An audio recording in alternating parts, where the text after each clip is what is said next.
শুভ সন্ধ্যা। আপনাদের সাথে আছি তাওফিকা রহমান।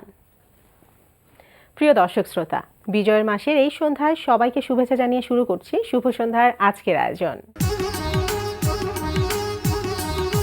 আজকে শুভ সন্ধ্যায় থাকছে চলতে থাকা প্রদর্শনী, এনটিভি হাইলাইটস এবং জনপ্রিয় সঙ্গীত শিল্পী বাদশা বুলবুলের সঙ্গে আলাপচারিতা। প্রথমেই চলতে থাকা প্রদর্শনী।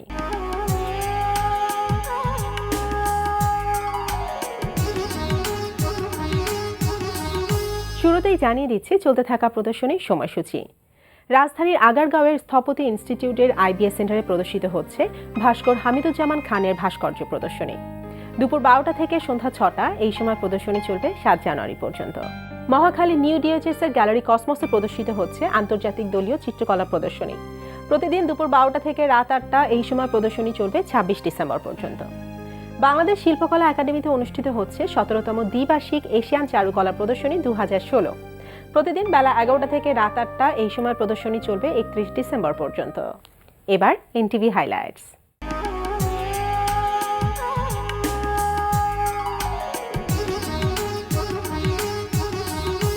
জানিয়ে দিচ্ছি কি থাকছে এনটিভির রাতের অনুষ্ঠান সূচিতে। সন্ধ্যা 6টা 45 মিনিটে থাকছে আলফ্রেড খোকনের প্রযোজনায় অনুষ্ঠান যত মধুর ভুলগুলি।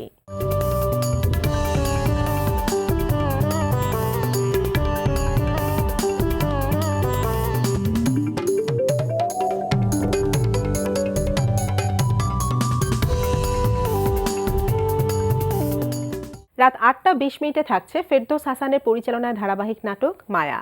তুমি রকে র বলো, রকে র বলো, ছকে বলো স, আর চন্দ্রবিন্দুর তো বালাই নেই। তারপর বাবার নামটাই আজ পর্যন্ত ভালো করে উচ্চারণ করতে পারলে না। ছি। পারি তো, রিপন চৌধুরী। রিপন চৌধুরী না, রিপন চৌধুরী। রি প ন। রাত 9টায় দেখবেন আলফ্রেড খোকনের প্রযোজনায় ফারা শারমিনের উপস্থাপনায় সঙ্গীতা অনুষ্ঠান তারায় তারায় রচিত। প্রথম যেদিন দেখেছি মনে আপন জেনেছি,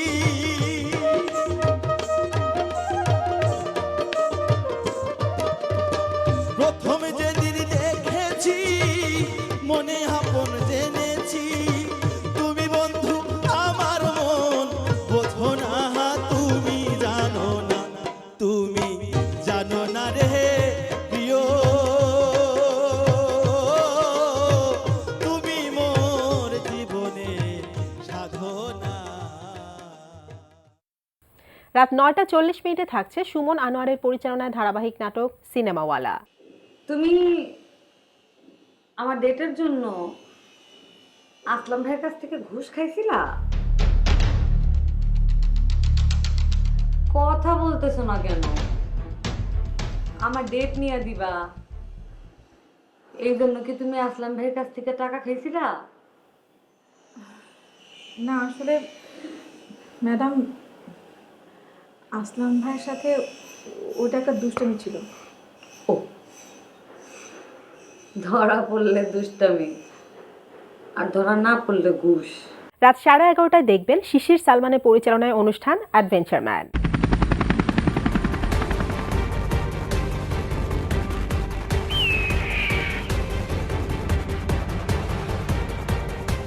রাত 12টা 10 মিনিটে রয়েছে টক শো এই সময়।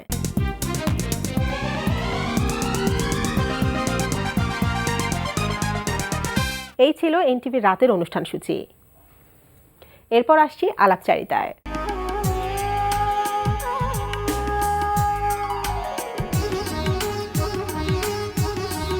প্রিয় দর্শক, আমাদের আজকের অতিথি জনপ্রিয় সঙ্গীত শিল্পী বাদশা বুলবুল। চলুন কথা বলি তার সঙ্গে। শুভ সন্ধ্যা। শুভ সন্ধ্যা। কেমন আছেন? হ্যাঁ, ভালো আছি। আপনি কেমন আছেন? এই তো জি, ভালো আছি। তো আপনি তো সঙ্গীতের মানুষ, এই সঙ্গীতের সাথেই আপনার বসবাস, তো সবসময় অনেক ব্যস্ত থাকতে হয় এই সঙ্গীতকে নিয়ে, তো কেমন এনজয় করেন এই ব্যস্ততা? অবশ্যই ভালোভাবে এনজয় করি, কারণ সঙ্গীতটা যেখানেই যাই সেখানেই এই গান, এই সুর, এই কথা, এই খুব কাছের মানুষগুলোর সাথে দেখা, এগুলো হয়ে থাকে তো। আচ্ছা। এবং দেখা গেল যে প্রতিনিয়তই দেখা হচ্ছে প্রত্যেকটা মানুষের সাথে, আমার প্রিয় মানুষদের সাথে, প্রিয় শিল্পীদের সাথে, খুব ভালো লাগে। আচ্ছা, তো সাধারণত আমরা যারা আছি আমরা তো অবসর সময়ে গান শুনে থাকি, আমাদের এটা কাজ থাকে। তো আপনি তাহলে আপনার যখন অবসর সময় থাকে তখন কি করেন? তখনও কি গানটাই করে তখনও থাকেন? গান নিয়ে থাকি, আচ্ছা, মানে তখনও। গানের সাথে সবসময় থাকা হয় হয় গান থাকে। শোনা হয়, আচ্ছা, আর না না হলে গান প্র্যাকটিস করা হয়, এরকম একটা কিছু। এবার একটু আসি ভক্তদের যে বিষয়টা, কারণ এত জনপ্রিয় গান আছে, অবশ্যই অনেক ভক্ত আপনার আছে, গান শুনতে চায়। যখন কোথাও যান তখন তো দেখা যায় আশেপাশে সব ভক্তদের ব্যাপার থাকে। তো এই যে খ্যাতির যে একটা বিড়ম্বনা যে বিষয়টা বলে থাকি আমরা, সেটাকে আপনি কিভাবে মেনটেন করেন বা আপনি এনজয় করেন, যেটাই হোক, সেই বিষয়টা যদি একটু বলতেন। একটা বিষয় সেটা বলি, ভক্তের বিষয়টা যেহেতু আসলো, জি, তো সেখানে কখনো আড্ডা দিতে গেলে এটার বিড়ম্বনায় পড়ে যাই। আচ্ছা আচ্ছা, হ্যাঁ, আড্ডা, মন থেকে গেলাম আড্ডা দিতে, মেন্টালি তৈরি হয়ে গেলাম আড্ডা দেওয়ার জন্য, কিন্তু ওখানে গিয়ে হঠাৎ করে বলা হলো যে বুলবুল একটা গান শুনি না, তখন তো আর প্রিপারেশন থাকে না, থাকে মুড না, থাকে না, সেটাই। সব কিছু মিলে হয় না। ওই সময় আর নিজের কাছে একটু কষ্ট লাগে যে সবসময় যদি গানের মধ্যেই থাকি তা আড্ডা দেওয়া কি হবে না? জি, হ্যাঁ। আর যখন বিভিন্ন জায়গায় যাই তখন সবচেয়ে ভালো লাগে যে খুব সিনিয়র যারা আছে তারাও আমার গান শোনে, অথবা খুব জুনিয়র যারা আছে তারাও গান শুনছে। এই সিনিয়র জুনিয়র মিলে এবং মধ্যবয়সী যারা আছে তারাও শুনছে, এটা আমার খুব ভালো লাগে আসলে। আচ্ছা আচ্ছা, এবং চিনলে পরে তখন খুব ভালো লাগে। ভালো লাগে অবশ্যই।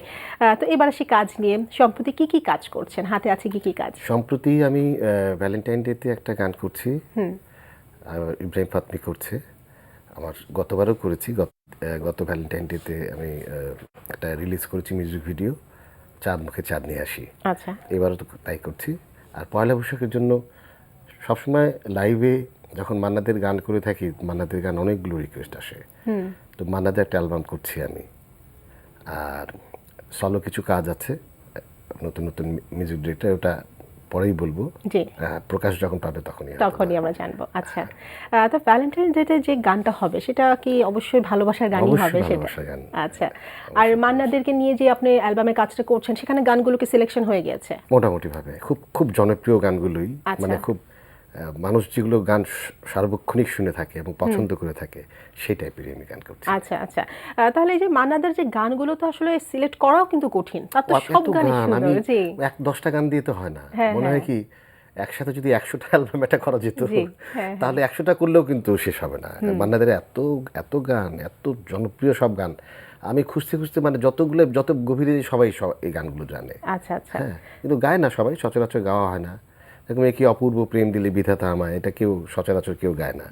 লাগা চুন্ডি মে দাগ চুপাও গাইছে। জি, তো এরকম মানাদের তো তামিল গান থেকে আরম্ভ করে, বাংলা গান থেকে আরম্ভ করে, হিন্দি গান থেকে আরম্ভ করে অনেক অনেক গান, জি।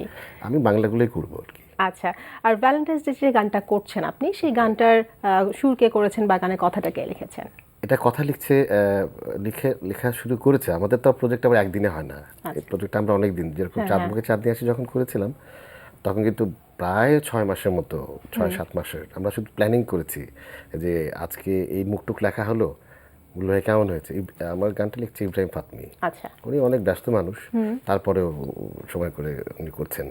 তো এই বছরে আসলে একটা করে ভালো জিনিস দেওয়াই ভালো। আমি যদি প্রতি মাসেই যদি দেখা গেল যে আমি প্রত্যেক মাসে একটা করে 2টা করে অ্যালবাম ছাড়ছি, তাহলে কিন্তু ওটা কোথায় জানি হারায় যাবে। একটু মানসম্পন্নের একটা ব্যাপার থাকে হ্যাঁ, তখন। সেটাই। জি, তো ওইদিকে চিন্তা করে করছি, ইব্রাহিম ফাতমি করছে কথা, সুরটা এখন আমরা সিলেকশন করিনি যে কে করবে। আচ্ছা, তো মোটামুটি একটা চিন্তার মধ্যে আছে যে করতে পারে। তো গানটা কি আপনার সলো হবে নাকি Solo, আরো? solo, সলো solo, হবে। অবশ্যই তাহলে লাস্ট আপনি ভ্যালেন্টাইন্স ডে যে গানটি করছেন সেটার গীতিকার বা সুরকার কে ছিলেন? এটা ছিল ইব্রাহিম ফাতমি। আচ্ছা, ইব্রাহিম ফাতমি ছিল, আর সুরকার ছিল ইব্রার টিপু। আচ্ছা, আরো বলেন, আরো সলো কিছু অ্যালবামে কাজ করছেন, সেগুলোর কি অবস্থা? সেগুলো কি কাজ শুরু হয়েছে? সেগুলো মোটামুটি কাজ শুরু হয়েছে, হ্যাঁ। এটা অনেক গীতিকারই লিখছে, মিক্সড। কি কি ধরনের গান পাবো সব আমরা আধুনিক সেখানে? গান, আধুনিক গান, কিছু স্যাড গান আছে, কিছু রোমান্টিক গান আছে, আচ্ছা, সব মিলে আর কি। সব ধরনেরই গান আমরা সব সেখানে ধরনের গান আছে, পাবো। আচ্ছা, তো আরো কথা বলি, একটা গান আমরা শুনে ফেলি, কোন গানটা শুনবো? আমি যে ভ্যালেন্টাইনে গাইলাম লাস্ট যে সেটা গানটা একটু শোনাই। ঠিক আছে, আচ্ছা, শুনি আমরা। এটার মিউজিক ভিডিও করেছিল শুভব্রত সরকার। এটা এখন ইউটিউবে বেশ ভালোই রেসপন্স পেয়েছি। চাঁদ মুখে চাঁদনি হাসি লুকিয়ে রাখো সুহাসিনী, চাঁদ মুখে চাঁদনি হাসি লুকিয়ে রাখো সুহাসিনী, সীমানার বাঁধন ভেঙে আসনা বুকের জমিনে, সীমানার বাঁধন ভেঙে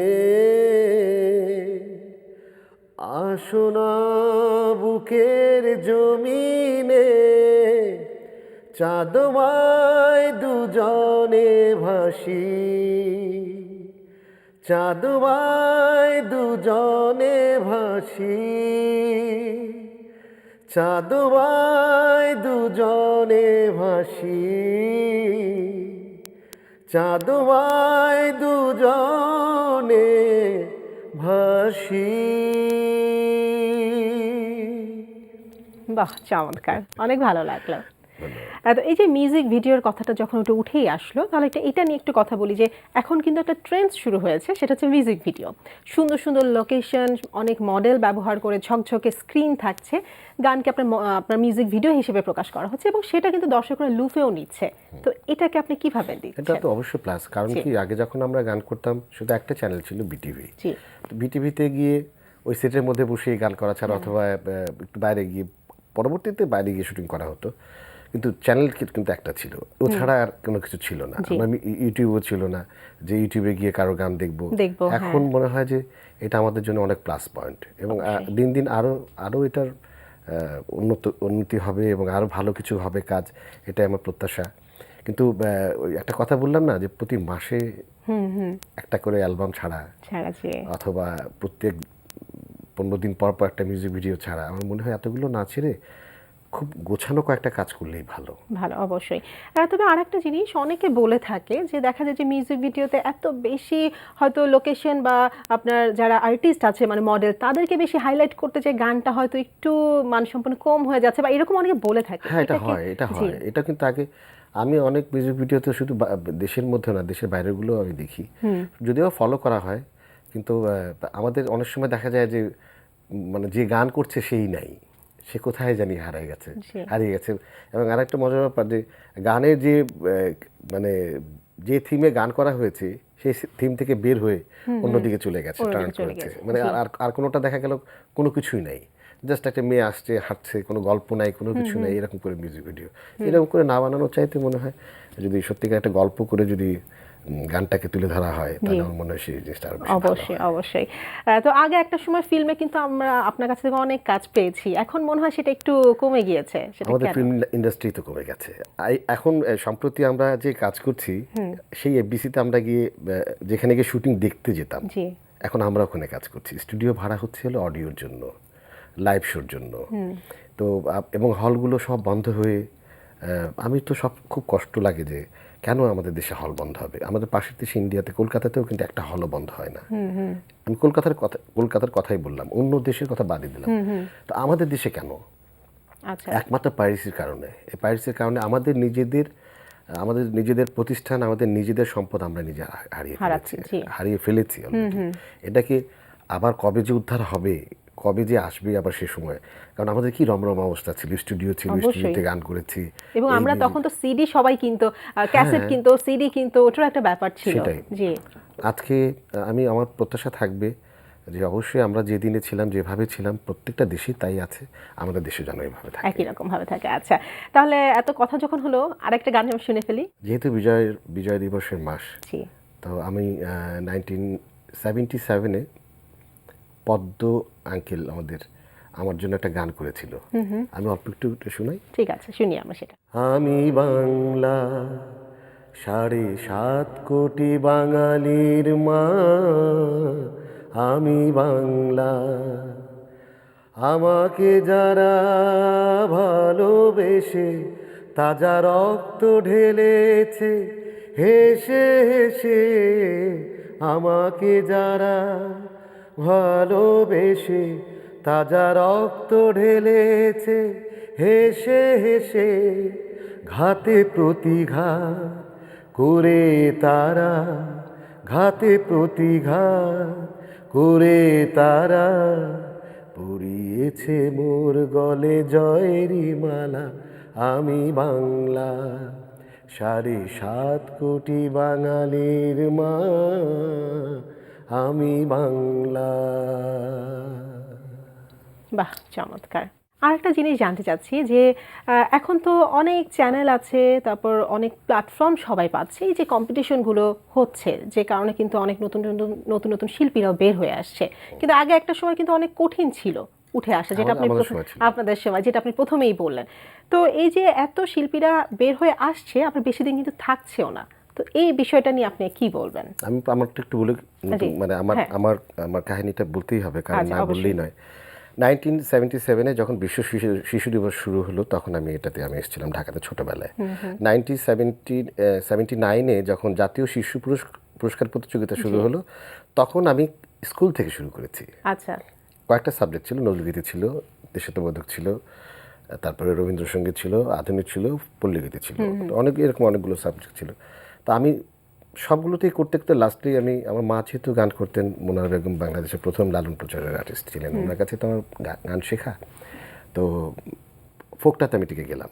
আচ্ছা, টিকতে টিকতে দেখেন, স্কুল থেকে শুরু করে বিভাগ থেকে লাস্ট থেকে ঢাকাতে আসলাম, সেখানে আমি প্রথম হলাম। তো এই যে কষ্টটা, এই যে শেখার কষ্ট, মার কাছে বসে বসে রাতকে রাত আমাদের বাসায় জলসা বসতো, বিভিন্ন জায়গা থেকে নামি দামি আর্টিস্ট আসতেন, তারা বাজাতেন, কেউ বাজাতেন, কেউ কবিতা পড়তেন, কেউ গান করতেন।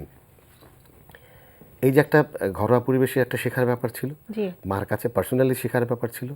তারপরে যখন আবার জাতীয় পুরস্কার যখন পেলাম, তখন মনে হলো যে অনেকটা দায়িত্ব গায়ের উপর পড়ে গেল। অবশ্যই, জি, এগুলো কেন বলছি, এখনকার শিল্পীরা আমি অনেকেই দেখি যে তাদের খুব সম্ভাবনা আছে, প্রচুর সম্ভাবনা আছে, তারা এসছে, খুব সহজেই এসছে, কারণ তখন তো আমাদের টেলিভিশনে এখন যেরকমভাবে সব চ্যানেলে আমরা গান করছি, অথবা সব চ্যানেলে সবাই চ্যানেলের মাধ্যমে কিছু কিছু আর্টিস্ট আসছে, কিন্তু তখন বিটিভি ছাড়া আর কোনো চ্যানেল ছিল না।